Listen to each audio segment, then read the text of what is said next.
My name is Pepijn Richter. I'm responsible for product marketing for Microsoft Dynamics AX. In this session is a little bit different than the other sessions that you have seen for WMS and TMS that we are planning to release with R3. In this session, you will hear the stories and experiences from two customers. So with me, I have two other presenters. Mark Todd, CFO of Kathmandu. He has been with the company for 15 years and led the company through the growth they had as an organization over these last 15 years. Kathmandu is implementing Microsoft Dynamics AX 2012 R2 with wax and tracks from partner Blue Horseshoe. Then we have the second guest, Brian Reynolds. He's the IT director of Kent Corporation, a US-based manufacturer. Brian had a lot of experiences implementing ERP systems with multiple organizations. I think this is your third or fourth ERP implementation. Brian is implementing Microsoft Dynamics AX 2012 R3 as part of our private beta program. So we have two different stories. We decided to split the session up into a pre-implementation and how do I build a business case, and an implementation part. Mark Todd will cover the first part, so what's the business case for an integrated warehouse and transportation management solution. Brian will cover more about what is the implementation approach that we have. What you will see is that, there was a disclaimer slide. I have to say, everything that you hear can change because it's all pre-release software, although Mark is implementing actually R2, which is not. We will not show a lot of products, so this is all about these two organizations implementing the warehouse and transportation capabilities. These were our main key takeaways. So why would I implement an integrated warehouse and transportation management system? And the second one is, so how do we prepare our organizations for that? So how do we build a business case, and how do we get the organization ready for the implementation? I just had one slide, and then I want to hand over to Mark. This is the situation that we often see with organizations. So on the right-hand side, you see kind of an image from a traditional IT landscape. We often see multiple ERP systems, multiple warehouse systems, and then multiple separate transportation management systems surrounded by all custom-built apps. If you have that, then it is really, really hard to get an insight into the customer and your product in the supply chain, real time. It is very hard to grow your organization as part of that. And then if the users are working with that system, they have to work with so many different UIs that it's really hard to get them up to speed and to actually get them to work with the system. So I think you hear the stories from these two gentlemen right now, so I will like to hand over to Mark Todd. We have about 25 minutes for the first section and 25 minutes for the second section. We would like to take the Q&A and the questions right after their presentations. So, Mark, the floor is yours. Thank you. Good afternoon, everybody. First of all, sympathies that this late in the day you've got to actually listen to a Kiwi. And I'm told by all the Americans I know here, not many, but I've got to speak slowly and concisely. So, you know, if at any stage I start getting rushed and you can't understand a word I'm saying, just pick me up on it and say, slow down, or yell something to that effect. Anyway, look, my perspective is given as an executive leader of a business that's grown 20 times in the 15 years I've been there. Kathmandu, when I joined the business, was a 9-store, $18 million turnover business owned by a quirky entrepreneurial owner, and now is a $400 million turnover business. It's got 140 stores. It's a vertically integrated retailer that operates in 3 countries, and it's listed as one of the top 200 companies on the Australian Stock Exchange and the top 50 companies on the New Zealand Stock Exchange. And it's pretty unusual, I guess, to be able to give a perspective as the third longest serving employee who basically started out in this wee little company and has gone through entrepreneurial ownership, private equity ownership, and now as a listed company. I guess in the end, we're clearly a vertically integrated retailer. We see ourselves primarily as a brand. The point, I guess, one of the first points I'd make in terms of this particular topic is we operate with the one brand and the one product, but we don't operate in a uniform sort of manner. Now, we've got 140 stores that are shaped between 180 square metres and 1,300 square metres. No two stores are alike. No two stores are alike. And we operate across all of the Australian continent, which, as you know, is just as big as the USA. So all of those logistical issues you have in the USA apply equally well in the Australian market. We're a business that at the same time also is aggressively wanting to expand in a global sense and use effectively the online channel, which didn't even exist 15 years ago, for us to take the business further. Whether we sell direct through our own websites, whether we sell through marketplaces, whether we sell through Amazon, we've got a real aspiration to be an omni-channel retailer. So the whole warehousing, distribution, transportation equation for us is kind of fundamental to that. And of course our needs have changed significantly over that time. Kathmandu's, if you talk about Kathmandu's challenges, really we have been a business that's never been able to be proactive in its planning for stock and stock management. One of the things about Kathmandu, I guess, as a business is that we operate direct to consumers, and we operate aggressive promotions from time to time. So we really need to know where our stock is at any point in time and be able to plan for that. If you're going to be able to offer customers the opportunity to buy product in a Kathmandu store, that might be 150 square metres, or a Kathmandu store that's 1,300 square metres, or on the web, those sales expectations are all needing to be delivered in quite a different manner. Basically, we can't supply all of our product into all of our stores. Okay, we can't. We're in apparel. We sell a lot of apparel. That's our primary product category is apparel. So when you're actually wanting to plan warehousing and distribution for a business that in some instances the stores can only hold 2/3 of the range, in some instances the stores can hold the whole range, and in some instances those stores are in a tropical climate like Cairns in the top of Australia, or they're in a frigid cold place like Invercargill in the bottom of the South Island of New Zealand. Your ranging decisions, your planning decisions are like a completely different equations. So quite complicated. When you try to actually service your customers across the whole of both of those countries, you actually have some real logistical challenges to overcome. And you've got to be able to do all of that with decent information. And this business is one which I'll talk to in a minute. Has gone through quite a few years of being behind the eight ball and not being actually able to accurately assess and manage inventory management across the business. Basically, I'll give another little disclaimer along the way. Don't ask me a lot about the technical side of this. This presentation was done by my CIO, who was a last-minute failure to pitch here, so he's got a couple of technical slides in here, which I'll wing it. All right. One of the key things I want to sort of talk about is in our architecture on the next page.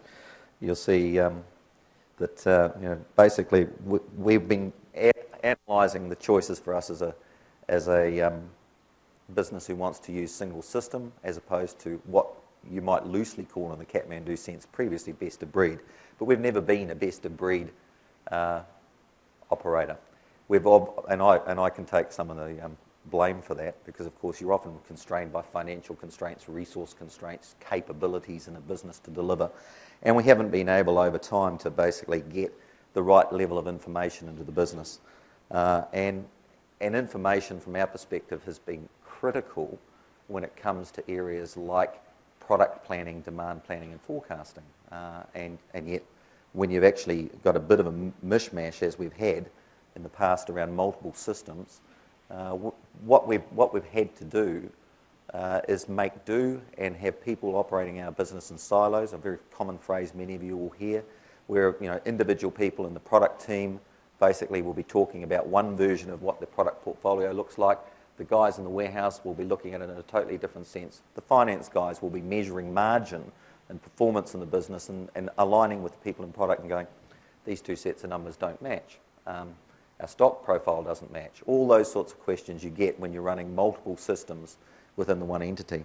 I asked our CIO about 18 months ago to draw me a little picture of what our business systems look like, and he came up with this, right? And it's pretty close to the truth, because when we listed the company at the end of 2009, we had a platform in our point of sale system that may have been the platform to go forward into using in an ERP sense, but it was a localized Australasian product, and that path, which I might have thought a few years earlier we would have gone down, had basically already been closed out to us because of our growth. You know, so we had a point of sale system that was the front end of an ERP system, but that ERP path for us was no longer available. We had then selected an ERP. We had gone an upgrade with an ERP competitor of Microsoft, with the knowledge that in the end that was hopefully something we could bolt on to point of sale when we upgraded point of sale later. All right, and I'll just use those two areas of business as one.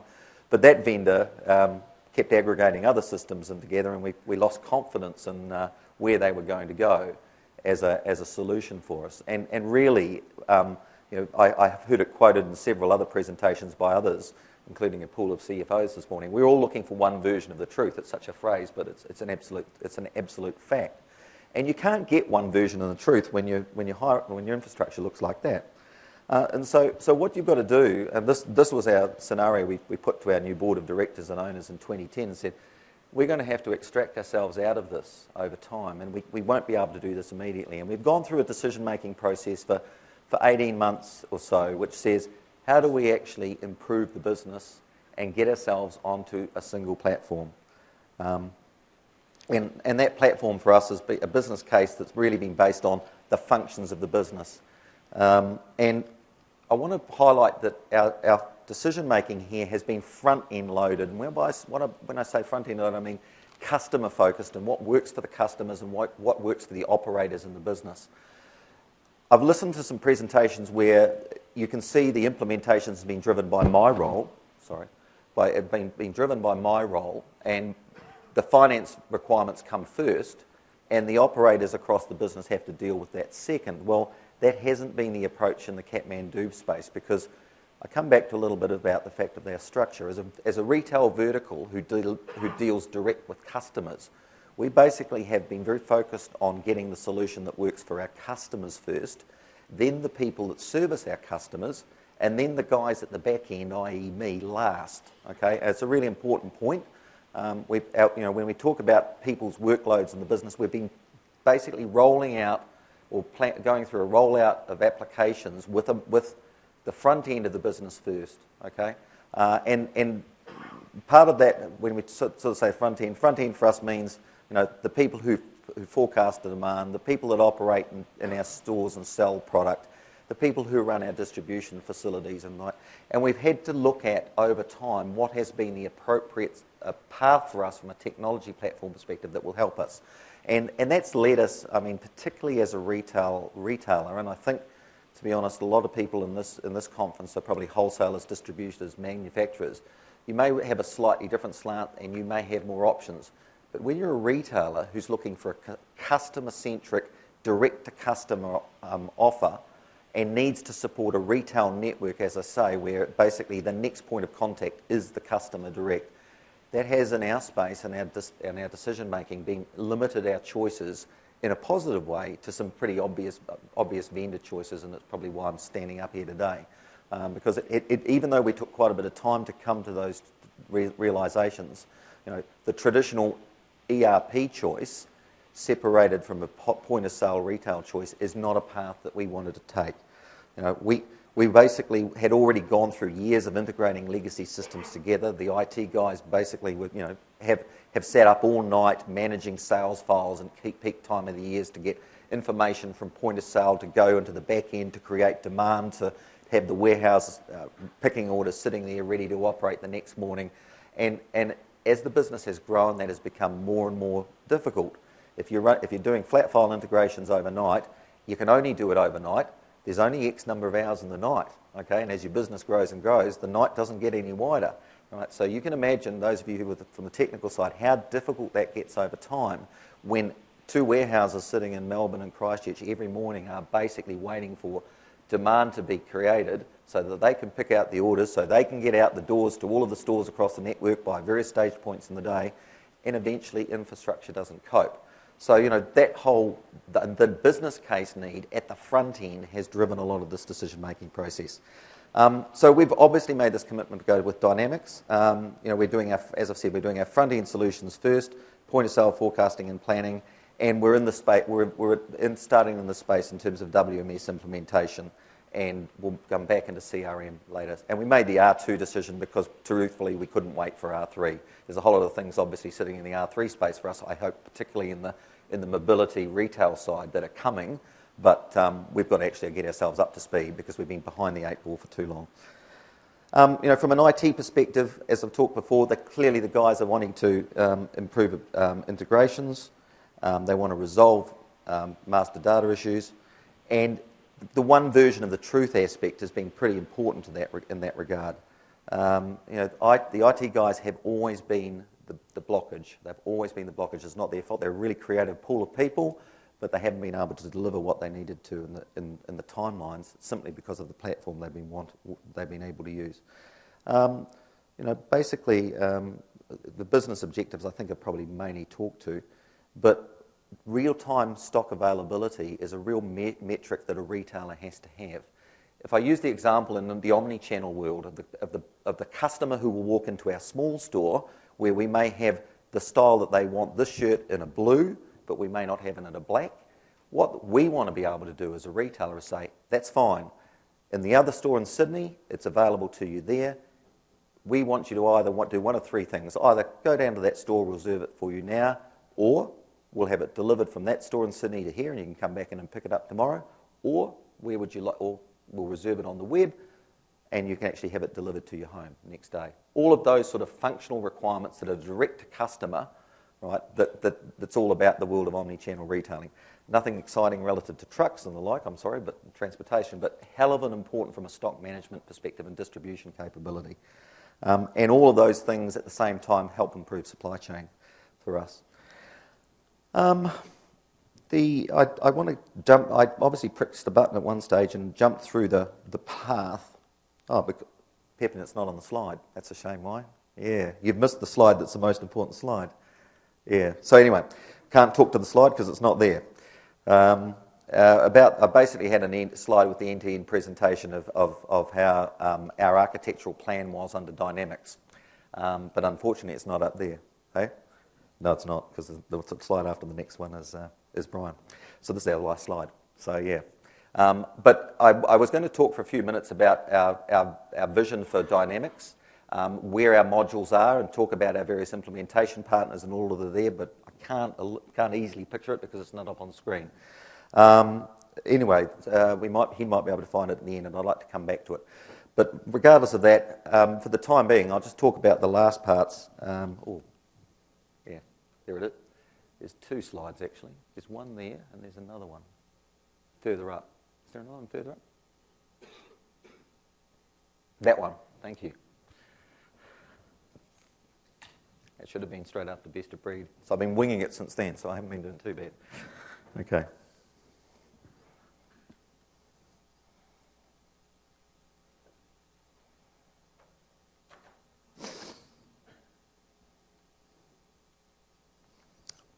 Yeah.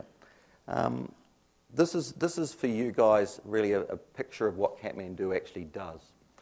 And because we're a vertical, we do everything with a product from designing it to selling it direct to the customer and all the parts in between. And that comes from a pool of people who design product in our offices, and they will create to a season with an ability to turn a certain portion of our range out, and through each of those seasons we cycle probably 30 or 40% of our range. They design it, it gets planned, it gets sourced, purchased from manufacturers. Most of our manufacturing is done in China, and then those products are designed or delivered to our business in a cycle that can be anything from 6 months to 6 weeks from the time a product is actually designed. So there's an incredibly varying length in our design cycle. the picture I'm trying to give to you here basically is we've recognised in our complete product design cycle where we need the capabilities that Dynamics can deliver for us now, and where we will continue to deliver those capabilities outside with the thought that they'll come into us later. So for instance, product lifecycle management, we'll continue to do product lifecycle management outside of Dynamics. We've got the capabilities to do that now. Tracking and delivering product from our manufacturers into our warehouses is done with the assistance today of our international freight agents, freight forwarders. Okay, so we use their tool. It's a tool in there called LIMA, Logistics Information and Management Application. But we would see ourselves over time, assuming as the Dynamics product grows, that we will use transportation. We'll continue to use the modules that will be available in the WMS and transportation space to help us in that there. We've focused, as I said earlier on doing the modules that are all around the front end first, and the financials and the middle sort of stuff second. So we've already done a lot of work with Just Enough on assortment and range planning and for merchandise forecasting and planning. The areas in the middle of that slide are the ones in red where the most amount of change is going on in the business. And within core Dynamics, we'll put in financials in association with warehouse management. Right. So we sort of see ourselves as we've aligned this whole planning process to our product development to sale process. It's all around what happens to a product from the time we create it to the time it goes to the customer, and what are the best applications to use in those various stages along the way. And clearly, Core Dynamics provides some of those. Our key ISVs, Sable and Blue Horseshoe, are providing the rest. But it's all around basically simplifying integrations, enabling ourselves to have one set of master data that we manage just within the application, as opposed to the mishmash that we had before. And from an IT perspective, that's an absolute critical. Okay, I've got to jump back a bit now, sorry. So in the context of what we're doing and how we're doing it, we're at the back end of the world, okay? We're in Christchurch, South Island, New Zealand, about as far away from you guys as you can be. So we've got to be leveraging off our key ISVs. We've got to be leveraging off Microsoft's capabilities, and we want to be honest, led to some extent, okay?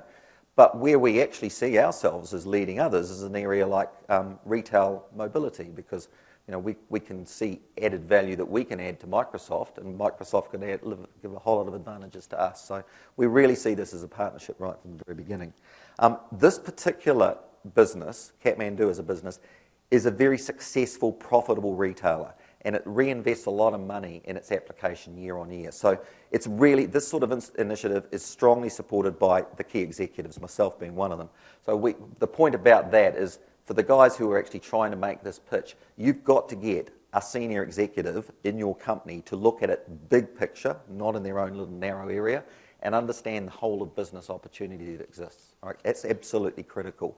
You can have a guy, and the CFO might think it's a wonderful idea, the sales and ops, the marketing manager might think they're wonderful ideas, they've all got to work together. Right?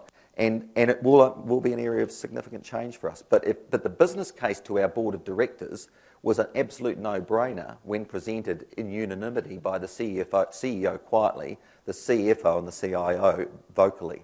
So as long as you're singing off that, I think the phrase we use is off the same hymn sheet, then you won't fail to get your plan off the ground. So I'm sorry I had to sort of jump around, but this is my last slide. Basically, this is what we've done to date. And we are really in a 3 financial year window or 3-year window. 2014 is all around warehouse management and financials. Point of sale we're putting in now. We come back into CRM in 2015 and demand and assortment range planning at the same time. And so by the time we get to 2016, what we'd like to think we are is case ready for then immediately going on and upgrading from R2 to R3. Happy to take any questions, guys. Sorry I jumped you around a bit there, guys.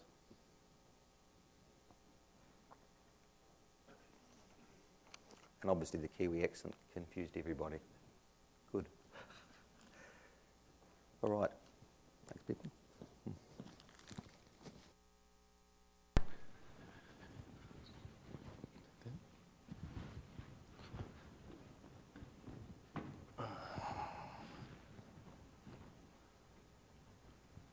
Okay. Can everybody hear me okay? Good afternoon. My name is Brian Reynolds. I am the Director of Program Management for Kent Corporation. Just a little background about myself. I've been with Kent for a little over 2.5 years. And yes, I have had some prior experience with ERP implementations. They've been really in the realm of PeopleSoft, a little bit of experience with SAP. And a little bit of background why I say that is because it'll maybe give a little bit of insight into maybe why we're going with the approach that we're going. Because in the previous deployments that we had, we did use somewhat of a best-of-breed approach before. And we're kind of switching to a different model now to where we're really focused on trying to get everything into one single solution. So I'll touch about that. Just a little bit about Kent Corporation. It's a family-owned company. Has about 1,600 employees. It's based out of Muscatine, Iowa. And, really there's Kent Corporation, which is the holding company, but there are 4 operating companies underneath of that. Each of them have different product offerings. The first one that we have is GPC, Grain Processing Company. Similar companies to those are like Cargill or ADM. It's a corn wet milling manufacturing company. The second one that we have is Kent Nutrition Group. They really focus on the animal feeds. We have Kent Pet Group, which focuses on cat litter. If anybody's heard of World's Best Cat Litter, that's the company. And then Kent Precision Foods Group. They really focus on what I call a dry blending company for like Mrs. Wages and so forth. So a lot of things from process manufacturing to food and beverage industry.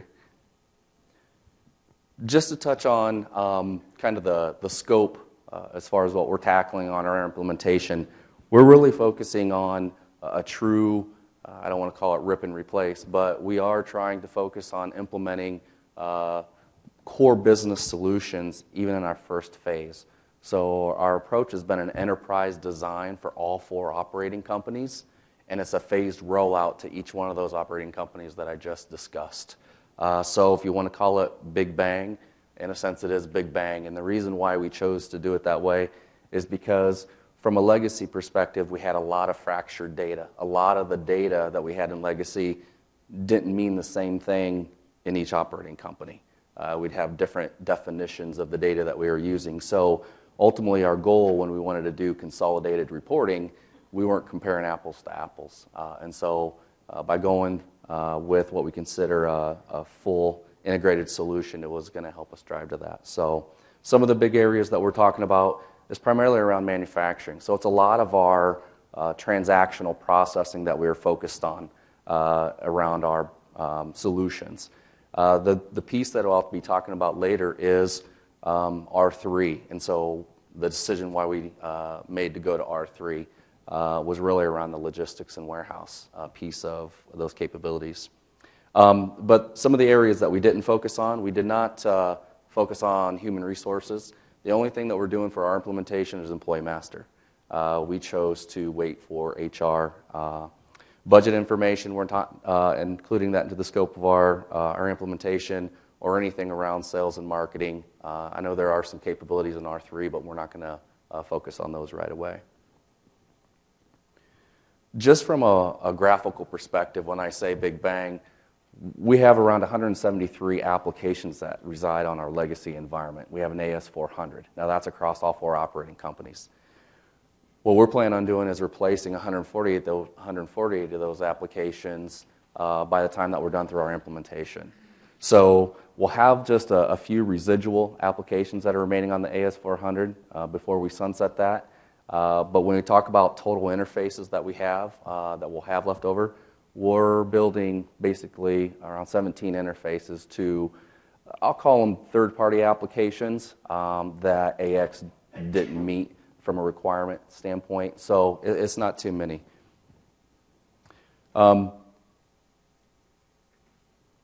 So like I said, our implementation approach, some people talk about implementing workloads or modules. We chose to do a full integrated suite because of the fact that we're implementing not only just software solution, but we're implementing business processes. Our project is actually called Business Process Redesign. It's not ERP implementation. And so the transformation that our business had to go through was not only the new tool, but we challenged them to say, let's rethink on how we're even doing our business processes.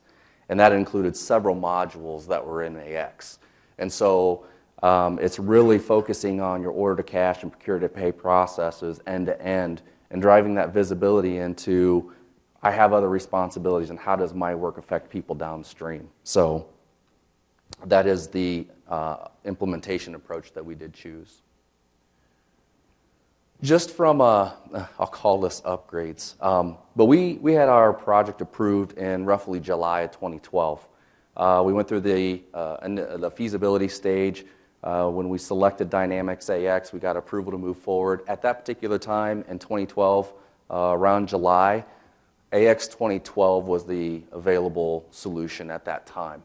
We had to buy, when we did our fit gap analysis, we had some gaps that we had to close with some other third-party solutions or ISV solutions. And so 2012 is what we actually procured at that time. Through the process and the life cycle of this project, R2 came out. And so we had to make a decision is, what do we want to do with R2? Some of the capabilities that came that we needed from a requirement standpoint was in the process industries. So we in GPC manufacture alcohol. That's beverage alcohol and also ethanol alcohol. And that is a continuous process. And so some of the capabilities we needed was potency and the continuous process capability in RX, and R2 delivered that. So what we chose to do is upgrade to RX, or to upgrade to R2. Well, one of the other gaps that we had was a transportation management solution and a mobile warehouse solution. We purchased two separate software solutions in order to fit those gaps. So we actually had to make a decision through about a year ago when Microsoft announced that they were going down the acquisition of a transportation management solution. We had just finalized the purchase of our transportation management solution. So when they said that in the keynote section, we were like, what? We wish we would have known that just 30 days prior. So, that was quite a thing that we had to evaluate, is saying, do we stay with the solution that we purchased, or do we chalk that up as, an experience and upgrade to R3? Because there are some financial investment that we had that we're going to basically kind of throw away. So we did the analysis, and we worked with Microsoft a lot to determine, was AX 2012 R3 in the transportation management and warehouse space going to meet the requirements enough to where we felt comfortable walking away from that other solution? And it did. And I'll touch on some of the things that I think were advantages, and I think there's some things that are probably opportunities for those areas moving forward. But just from a rollout approach too, like I discussed, we started off with an enterprise design. So we did a planning phase for a little over 12 months. And anybody who's implemented ERP implementations before, 12 months of just planning is a long time. There's a lot of money sitting on the table with nothing delivered yet. But we have the executive support. We told them that's the way that it was going to be, to expect it. So we managed those expectations up front. Now, the challenge that we had was making sure that the core team that we had on this project team focused as much on trying to standardize common business processes as much as we could for all 4 operating companies, and then only look for the requirements that they needed for each operating company that would break away from what we consider an enterprise design. So this is a pretty busy slide. I'm not going to go through everything. But I think the point that I want to touch on is after the enterprise design, we said, well, how are we going to break up the work now? Because we're not going to build everything and then not, test it till later. So what we did is we broke them up in builds. If anybody uses the term agile, sprints, whatever you may want to call it, we broke these things up in logical working groups.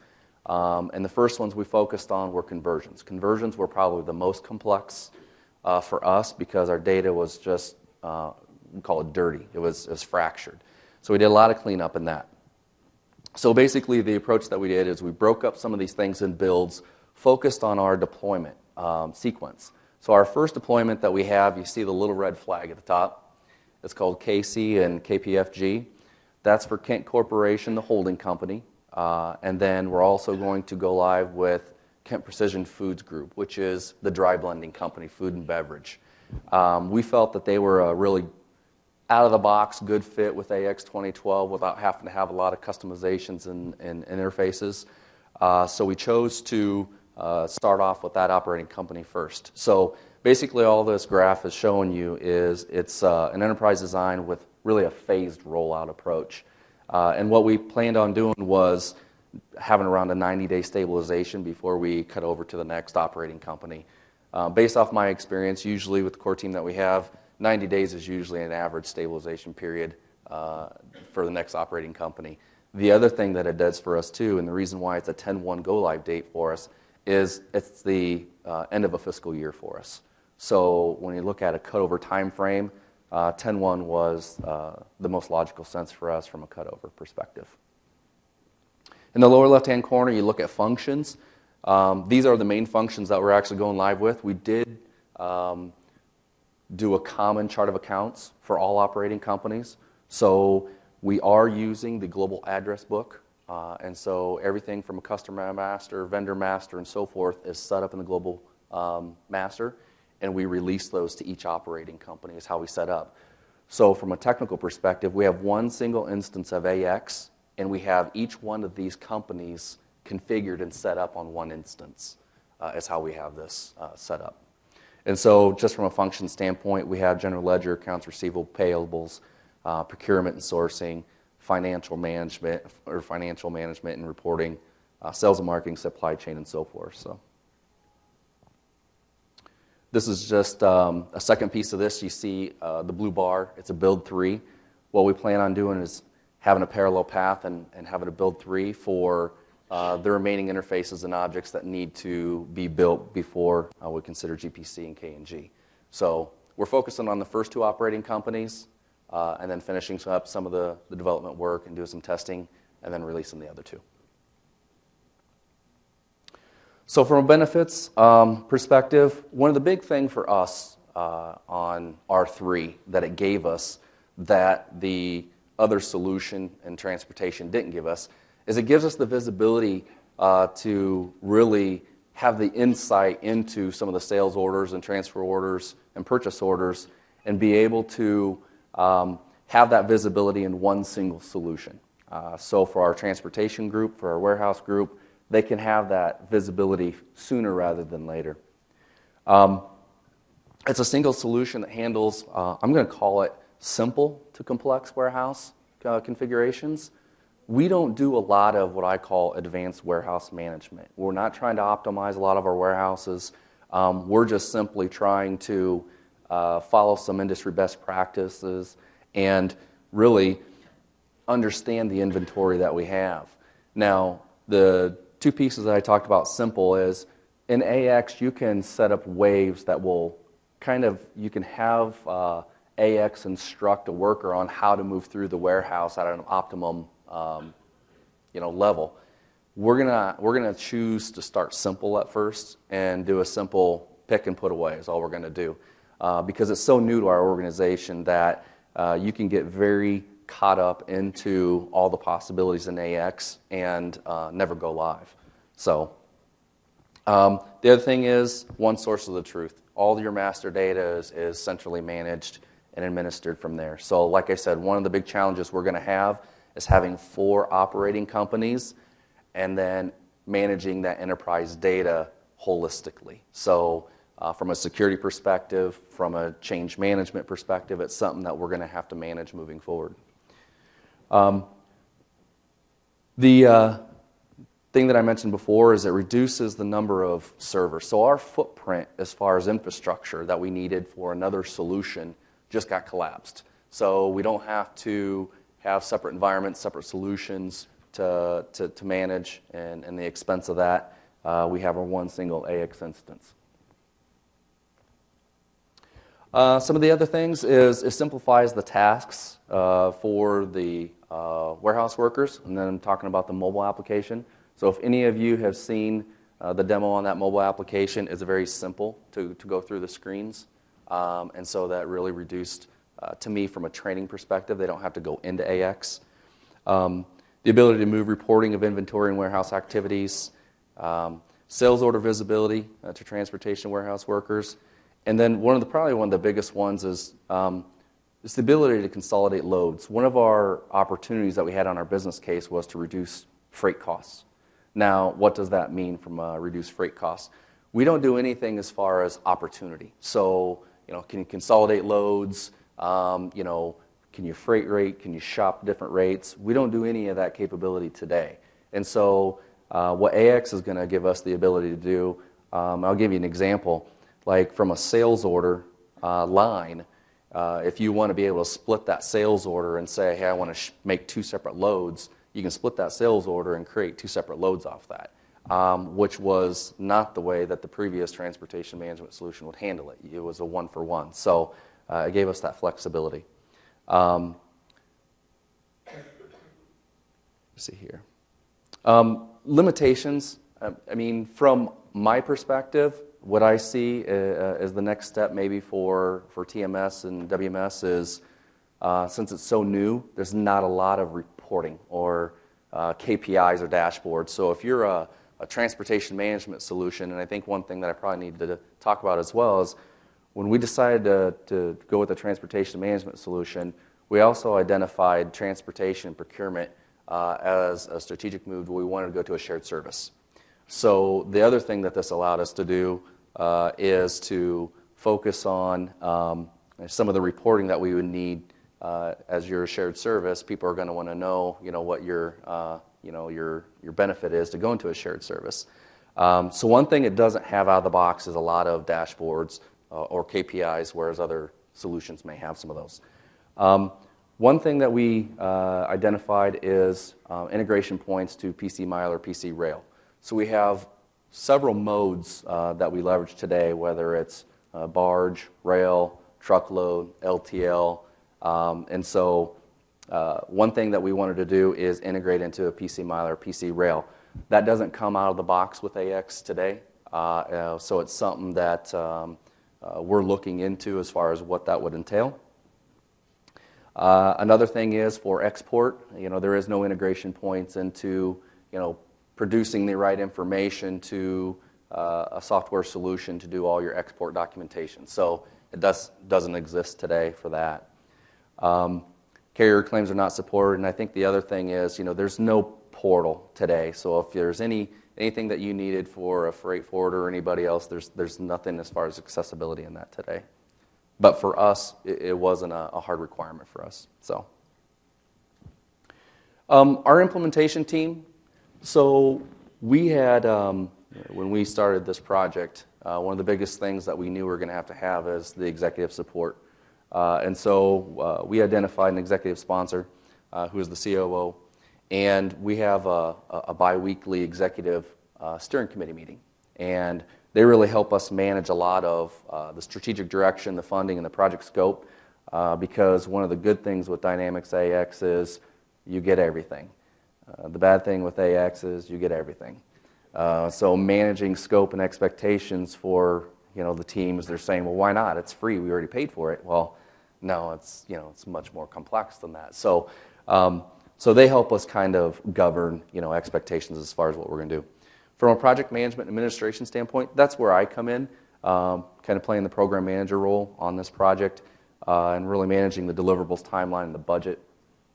And then we have we call it a BPR core team. We had selected dedicated business resources. We took them out of their job, and we dedicated them to a war room, which they hate, and we said, here is your new role. And there was obviously some, what am I expected of? How am I going to, what am I supposed to do? And so we selected 9 business resources out of the business to focus on procurement, transportation, warehouse, inventory, quality, finance. I'm probably missing 1 or 2. But really what we've made them do is focus on process design and organizational change management and also the configuration and setup. Because one of the concepts that we had really pushed is pushing more ownership of process management, data ownership management out to the organization. Because today, all of that tribal knowledge exists in IT. And so they come to us and say, well, tell me how my business process works. And we say, you tell us how your business process works. So we're pushing out that responsibility back out to the organization, which I think is a good thing. And lastly, this is the last slide that I have, experiences so far on R3. We were an early adopter of R3, obviously, and we were going through the evaluation process. We signed up for the beta program. So we kind of got some early insight into what was coming, what was working, what were still known issues that we had to work through. So one of the big learning experiences for us with the WMS and the TMS capabilities was there's just not a lot of knowledge out there in regards to configuration, setup, for WMS and TMS. So what we had to do is really work through our partner and Microsoft together to really try to drive and find out what some of those answers are. Being part of a beta program is obviously there's still a lot of changes that are happening. So that's something that I would say is an experience as a lessons learned is going into this is there just is very limited information and knowledge out there right now. So like I said, the other thing is we're participating in a rapid deployment program. So knowing that we have an October 1 go live date and we've made the decision on R3 and there's no release candidate product yet, the time's still clicking. And so in order to kind of reduce our risk and help us along, we're basically partnering up with Microsoft to help us through this implementation, through this last sprint. So, and I think the last thing that from an experience is with WMS and TMS being tightly integrated, there's a lot more configuration and data. I won't say a lot. It's something that we probably just didn't understand enough of was what was the additional information needed for items. So, and I'll talk about like unit of measure, batch reservation, and sequencing. So there is some additional configuration and setup that we just didn't account for that we had to kind of really go back and rethink about again. So, but like I said, that's kind of part of the whole learning process that we had to go through, and I think we've done a good job so far. So.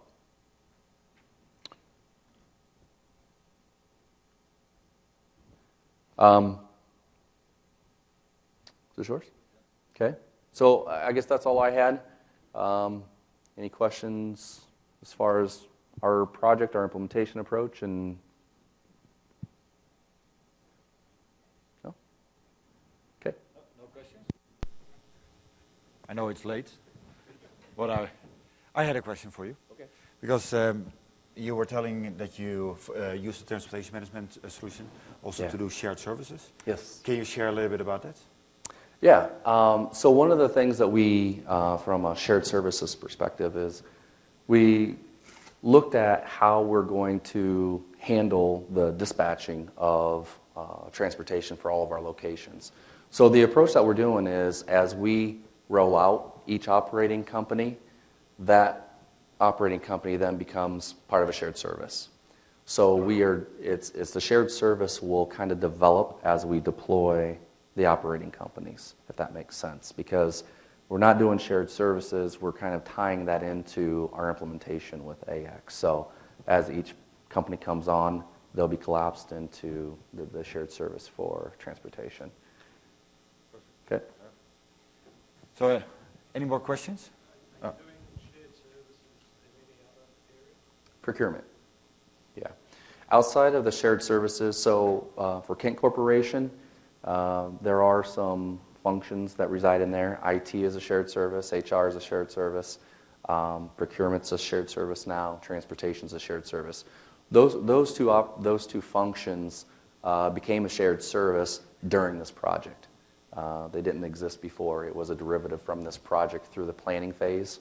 We made a strategic decision that that's the direction we wanted to go, thus the business process redesign. We said, hey, listen, there's an opportunity here. There's no reason why we can't provide those capabilities for these other companies. The other one is finance. There are some finance functions that we're looking at centralizing. So, yeah. Your BPR team Yeah. is a fantastic approach. And I've seen when companies have gone this way, this sort of adds to the issues of one usually the best people in business get into a role like that. Is it full-time role guys or they go back to their roles? How do you handle the whole backfill situation? They ask the same question. What do I do when I'm done? So, it's a good question because the question is, selecting your BPR team, how much are they dedicated and what is going to be their ongoing role now that you pulled them out of their full-time job being on this project? Now, what do they go back to? Was the question. So, what we found out from these resources, and the ironic thing was we picked resources from each operating company to give a flavor of everybody going into it with an enterprise design. Now, they had some challenges with it because, maybe knowledge in one company wasn't as deep as another. So there was some learning on there. They are 100% dedicated on the project team. Now, they get asked questions from their previous role, but they are fully dedicated to the team. They actually sit, like I said, in a war room, which they hate. And then going back to their jobs, I don't think that there's any decision made as far as going back to their jobs because some may go back, but I think the biggest thing that we have to think about is we've invested a lot of time into them knowing the product, the configuration. I see that team staying together as really your change advisory board, your CAD members to saying, you can't change that configuration setting because it's going to affect you down here. So I still see them playing an active role because this is only phase one of what we're going to do, and we have plans for additional functions moving forward. So I don't know if that answered your question, but they asked that same question as far as, well, do I go back to my old job or not? And we just tell them, say, well, they're working without you now. So there was a question over there. Can I add something to that too? Because our approach to this is specifically, we actually restructured a large portion of our project management function and capability to actually deal with that. We basically forced, the CIO and I forced a centralised project management office, which is under Grant, so my CIO, and all of our, because we had the divisions in the business wanting to create their own project management roles, and we couldn't afford to let that happen because we were going to drive change through that process and period. We had to have one centralised PMO. So what that enabled us to do is then allow effectively the central core of people to then say, this resource must come from here to this time, and if you don't like it, then you've got to lump it and talk to Mark or talk to Grant, and that's just the way it's got to be. So in the end, we've actually sort of, if you like, shoehorned some good people the next tier down in the business up into the teams. Okay, we just took a guy from the UK who's 2 level down, brought him over to New Zealand. He's doing a 6-month secondment in WMS. Okay, for that very reason, and they've backfilled that role in the UK because it was the only way of getting the right good people into the team as a whole was to effectively say centrally, the guys who are leading this overall project will force the best people to come out of the business to make the change process. Otherwise, what happens is your line leaders hold and muck around a bit, and you get some real political problems, and you just don't get cut through. So, it's really, really important that the leadership at the top actually can drive that. We did a similar thing as well. So when we say we selected business resources, it was directors, managers level is what it was, because we knew that they were going to have to be the ones that knew the business the best and where all the change should happen. Like if you said, hey, if you want change, if you had anything to do over, what would it be? And so those would be the most knowledgeable resources to help drive that change too. So we did the same thing. I think there was a question over there. What was the impact on existing warehouse infrastructure in terms of the configuration of the warehouse or the hardware used in the warehouse? Any assessment of that, any guidance, any thought? For me? Yeah, like Yeah. Well, from an infrastructure standpoint, it's kind of funny that you asked that. We went through an analysis, and we only had one facility that had any infrastructure already in place that was using mobile device. And that's what I'm assuming, right, is the mobility part of it.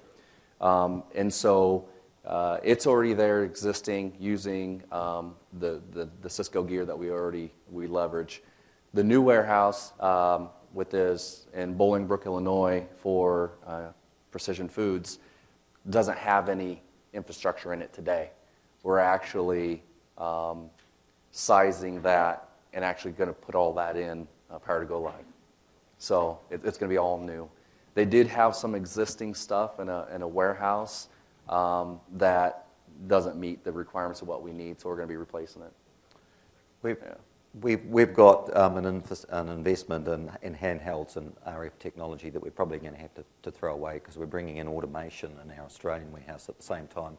We're pretty much doubling the square meterage of it. So it was kind of like, again, another one of those, we've got to change the systems to match the infrastructure upgrade at the time. Whether we like it or like it not, there's some sunk costs there that we just can't avoid.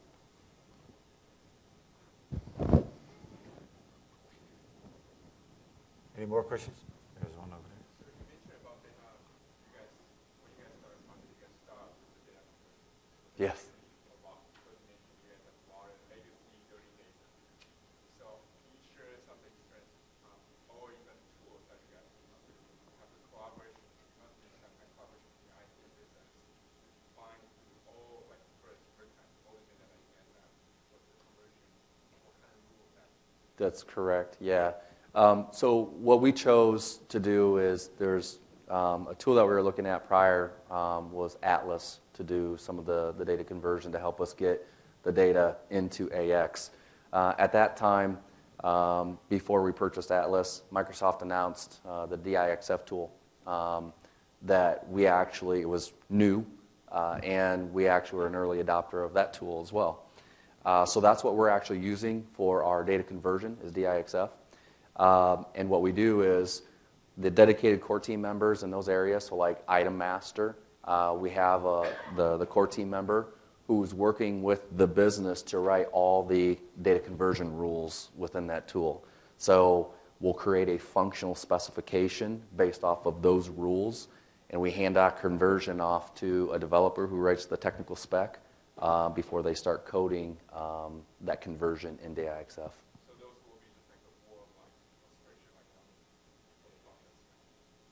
The functional spec is like a Word document, but where they write the conversion rules is in Excel.